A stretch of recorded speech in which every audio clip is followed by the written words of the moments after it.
অনেকদিন থেকেই আমার এই চ্যানেলে বিভিন্ন বিষয়ে আমার মতামত আপনাদের সাথে শেয়ার করি। আজকে প্রধানমন্ত্রীর একটা বক্তব্য নিয়ে কথা বলতে চাই, তবে আজকে খুব সংক্ষেপে আমি আমার ওপিনিয়নটা বলবো, আপনাদের ওপিনিয়ন জানতে চাই। একদিনের জন্য হলেও আমার এই চ্যানেলটা সাকিবস ওপিনিয়ন না হয়ে ইয়োর ওপিনিয়ন হবে। আপনাদের ওপিনিয়নের উপরে ভিত্তি করে আজকে আমি এই ভিডিওটা করতে চাই। প্রধানমন্ত্রীর একটা বক্তব্য আমি পড়ব, যতটুকু পর্যন্ত পড়া সম্ভব, এবং এরপর খুব সংক্ষেপে আমি আমার মূল্যায়নটা বলার চেষ্টা করব। কিন্তু আপনারা প্রত্যেকেই, আপনাদের কাছে অনুরোধ, প্রধানমন্ত্রীর এই বক্তব্য নিয়ে আপনাদের মূল্যায়ন, আপনাদের ওপিনিয়ন আমাকে জানাবেন। আমি প্রত্যেকের ওপিনিয়ন পড়বার চেষ্টা করব সেটার উত্তর দেবার। প্রধানমন্ত্রী বলেছেন, জনগণ থেকে বিচ্ছিন্ন হলে আমি মারা যাব। প্রধানমন্ত্রী শেখ হাসিনা বলেছেন তিনি জনগণ থেকে বিচ্ছিন্ন হলে মারা যাবেন। কাজেই তিনি যেন জনবিচ্ছিন্ন হয়ে না পড়েন সেদিকে লক্ষ্য রাখার জন্য স্পেশাল সিকিউরিটি ফোর্স SSF যারা তার নিরাপত্তায় নিয়োজিত সেই সদস্যদের প্রতি আহ্বান জানান। তিনি বলেন, জনগণ থেকে বিচ্ছিন্ন হলে কিন্তু আমাকে আর গুলি বোমা লাগবে না, এমনিতেই শেষ হয়ে যাব। কাজেই এরাই আমার প্রাণশক্তি, এটুকু মনে রাখতে হবে। শেখ হাসিনা বলেন, একটি বিষয় আমি নিশ্চয়ই বলবো, আমরা রাজনীতি করি, আমার আর কোনো শক্তি নেই, শক্তি একমাত্র জনগণ, সেই জনগণের শক্তি নিয়েই আমি চলি। তিনি বলেন, কাজেই জনবিচ্ছিন্ন যাতে না হয়ে যাই। আমি জানি এটা কঠিন দায়িত্ব, তারপরও এই দিকেও নজর রাখতে হবে যে এই মানুষগুলোর জন্যই তো রাজনীতি করি, মানুষদের নিয়েই তো পথ চলা, আর যাদেরকে নিয়েই দেশের মানুষের কাজ করি তাদের থেকে যেন কোনো মতে বিচ্ছিন্ন হয়ে না যাই। সরকার প্রধান বলেন, মানুষের থেকে বিচ্ছিন্ন হলে কিন্তু আমাকে আর গুলি বোমা লাগবে না, এমনিতেই শেষ হয়ে যাব। শেখ হাসিনা বলেন, এটা সবসময়ই SSF-এর সদস্যদের তিনি বলেন এবং মাঝে মধ্যে রাগও করেন। কাজেই এই বিষয়গুলো একটু সংবেদনশীলতার সঙ্গে দেখা দরকার, কারণ তিনি যখন সরকারে ছিলেন না, এই দেশের মানুষ এবং দলীয় লোক তারাই তার পাশে ছিল বলেও তিনি উল্লেখ করেন। তিনি এই সময় এক দরিদ্র রিকশাওয়ালার উপার্জনের সামান্য জমানো অর্থে তাদের দুই বোনের ঢাকায় যেহেতু কোনো বাড়ি নেই এবং ধানমন্ডির বাড়িটিও তারা দান করেছেন, সেজন্য তার নামে একটি জমি কেনার এবং তার কাছে হস্তান্তর করতে চাওয়ার একটি ঘটনার উল্লেখ করেন। প্রধানমন্ত্রী শেখ হাসিনা এবং তার বোন শেখ রেহানার যেহেতু সহায় সম্বল নেই, যেহেতু তাদের ঢাকায় কোনো বাড়ি নেই, এই কারণে একজন রিকশাওয়ালা তাদেরকে একটা বাড়ি কিনে দিতে চেয়েছিলেন, সেই ঘটনাটার কথা তিনি এখানে উল্লেখ করেছেন। প্রধানমন্ত্রী বলেন, অনেকবার তাকে নিষেধ করা সত্ত্বেও সে শোনে নাই। সেই রিকশাওয়ালার মৃত্যুর পর তার স্ত্রী সেই দলিলটা তার কাছে হস্তান্তর করতে চাইলে তিনি নিজে সেখানে গিয়ে তাদের বাড়ি তৈরি করে তার স্ত্রীর হাতে দলিল দিয়ে বলেন, এটা মনে করবেন আমারই বাড়ি, এখন আপনারা থাকবেন। অন্যদিকে জিয়াউর রহমানের মৃত্যুর পর খালেদা জিয়ার জন্য 2টি বাড়ি, গাড়ি, ক্যাশ টাকা অনেক কিছুই রেখে যান। কিন্তু আমি প্রধানমন্ত্রীর মুখেই অনেকবার বলতে শুনেছি, জিয়াউর রহমান মারা যাবার সময় শুধুমাত্র একটা ভাঙা সুটকেস রেখে গিয়েছিলেন, তারা আজকে এত টাকার মালিক কিভাবে হলো, তার ছেলে আজকে এত টাকার মালিক কিভাবে হলো, এ কথাগুলো আমি প্রধানমন্ত্রীকেই বলতে শুনেছি। কিন্তু আজকে হঠাৎ করেই তিনি জিয়াউর রহমানের 2টো বাড়ি, গাড়ি এবং ক্যাশ টাকার খোঁজ পেয়ে গেছেন। জাতির পিতার কন্যা বলেন, এই সাধারণ মানুষগুলোর জন্যই তো আমার রাজনীতি, এদের ভাগ্যের পরিবর্তন ও জীবনমান উন্নত করাই আমার লক্ষ্য। তাই এই সব মানুষগুলোর কাছ থেকে আমি বিচ্ছিন্ন হতে পারি না, কারণ এরাই আমার চলার সব শক্তি যোগায়। এটা সকলকে মনে রাখার জন্য আমি অনুরোধ করছি। তিনি বলেন, আল্লাহ আমাকে হয়তো একটা কাজ দিয়ে পাঠিয়েছেন, ততক্ষণ আমি বেঁচে থাকব। কথাটা কেমন যেন নরেন্দ্র মোদীর মতো। নরেন্দ্র মোদী এবার ভারতের নির্বাচনের আগে ঠিক একই ধরনের কথা বলেছিলেন। তাকে বিশেষ একটা দায়িত্ব দিয়ে ঈশ্বর তাকে পাঠিয়েছেন এবং তিনি কোনো বায়োলজিক্যাল মানুষ না, তাকে বিশেষ দায়িত্ব দিয়ে পাঠানো হয়েছে। এই কারণে তাকে ক্ষমতায় থাকতে হবে, যে কোনোভাবেই ক্ষমতায় থাকতে হবে। আমাদের প্রধানমন্ত্রীও ভারতের প্রধানমন্ত্রী নরেন্দ্র মোদীর মতো একই কথা বলেছেন, তাকে বিশেষ দায়িত্ব দিয়ে, বিশেষ একটা কাজ দিয়ে পাঠানো হয়েছে এবং আল্লাহ তাকে পাঠিয়েছেন এবং সে কয়দিনই তিনি বেঁচে থাকবেন। কিন্তু আমার সঙ্গে যারা কাজ করে এবং যারা আমার নিরাপত্তায় নিয়োজিত তাদের জন্য আমি চিন্তায় থাকি, কারণ যতবার আমার উপর আক্রমণ হয়েছে প্রতিবারই আমার কিছু না কিছু নেতাকর্মীকে জীবন দিতে হয়েছে। তারা মানববর্ম রচনা করে আমাকে গ্রেনেড হামলা থেকে রক্ষা করেছেন। কাজেই এসএসএফ যেহেতু আমার সবচেয়ে কাছে থাকে, আমি সবসময় তাদের নিয়ে চিন্তিত।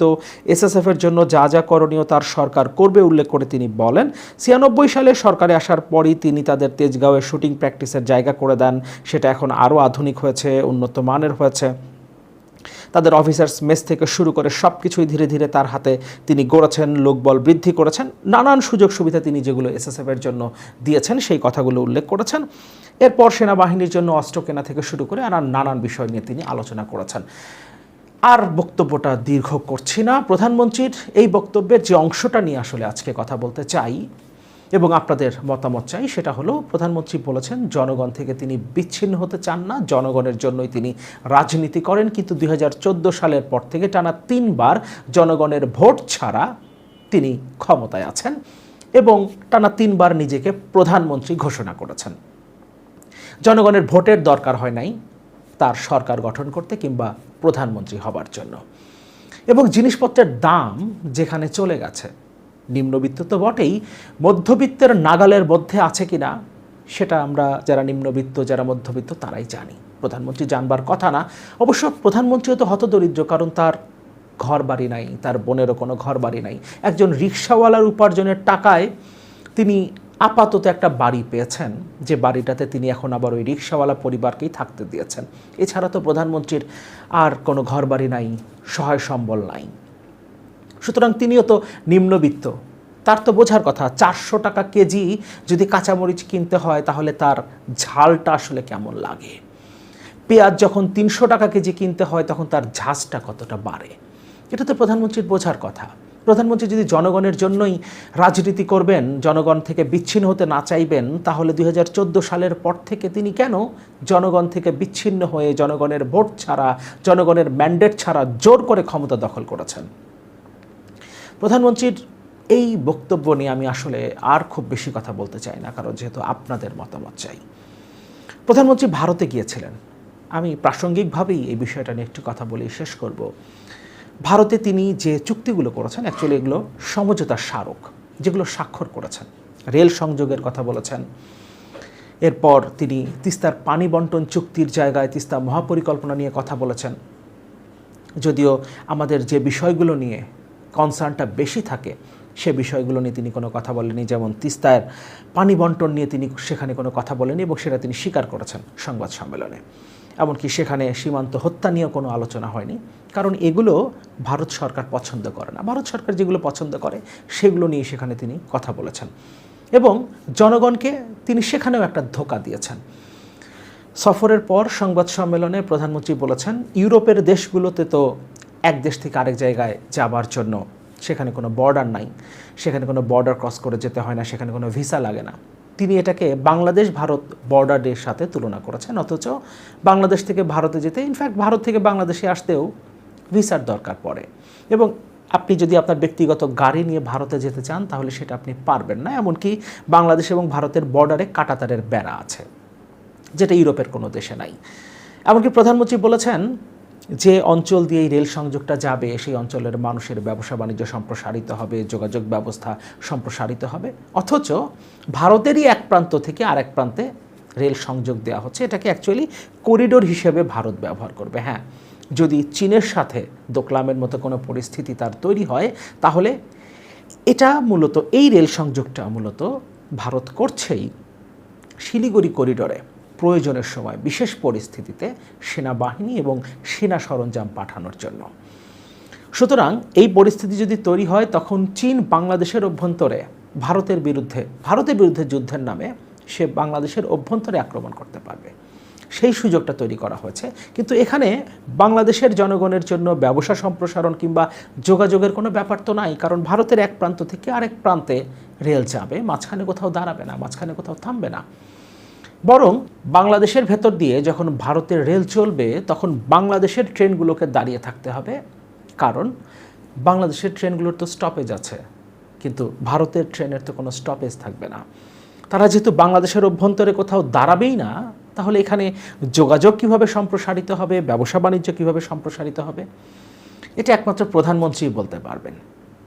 সুতরাং প্রধানমন্ত্রী নানা ধরনের কথাবার্তা বলেন, তবে আজকে তিনি তার এই বক্তব্যে যে হৃদয় স্পর্শী কথাবার্তা বলেছেন, জনগণ থেকে বিচ্ছিন্ন হতে তিনি চান না, জনগণ থেকে বিচ্ছিন্ন হলেই তিনি মারা যাবেন, তাহলে 2014 সালের পর থেকে এতগুলো বছর ধরে জনবিচ্ছিন্ন হয়ে প্রধানমন্ত্রী কিভাবে বেঁচে আছেন সেটা নিয়েই আসলে আমার প্রশ্ন। প্রধানমন্ত্রী সবসময় বলেন না, এটা নিয়েই আমার প্রশ্ন, ওটাই আমার প্রশ্ন, সেটাই আমার প্রশ্ন। আজকে আমার প্রধানমন্ত্রীর কাছে প্রশ্ন, প্রধানমন্ত্রী এত কষ্ট নিয়ে, যেহেতু জনবিচ্ছিন্ন হওয়াটা তার জন্য হৃদয় বিদারক একটা বিষয়, এতটা কষ্টের একটা বিষয়, এতটা কষ্ট নিয়ে প্রধানমন্ত্রী বেঁচে আছেন কিভাবে? এবং প্রধানমন্ত্রী নিজে যেহেতু বলেছেন জনগণ থেকে বিচ্ছিন্ন হলে তিনি বাঁচবেন না, তিনি মারা যাবেন, কোনো গুলি বোমার প্রয়োজন হবে না, তাহলে এতগুলো বছর 2014 সালের পর থেকে তিনি কিভাবে বেঁচে আছেন? আপনাদের মতামতগুলো নিশ্চয়ই কমেন্টে জানাবেন।